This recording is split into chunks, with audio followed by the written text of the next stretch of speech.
Welcome back. So for today's video, shortcut na to. May nagtatanong sa atin ano daw ba yung mga bulbs ng or bulb size ng CG200. So unahan ko na kaya mga tropa, hindi ito pang 250. Itong model na to ng motor is SSX200. Pero nung kinaliper natin yung piston niya, hindi siya 67 kamukha ng sinasabi sa specs niya, kundi 68 mga tropa. SSX200, ito yung bulb size niya. So sa intake, okay, 0.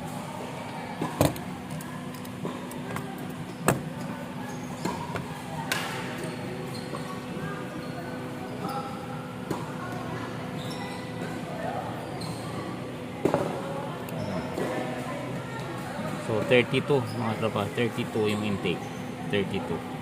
Okay, unahan ko na naman yung mga malulupit nating buzzers dyan na sobrang gagaling. Dahil nakikita nyo sa caliper mga tropa is 31.98 or something. Parang 99 na din yan, kaya round up to 32 na yan mga tropa. Okay. Exhaust naman.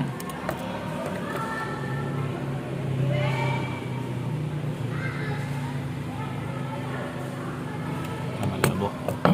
Ganito na lang.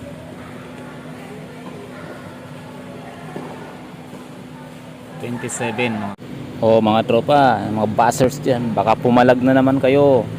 Ulitin ko, round up to 27 na yan mga tropa.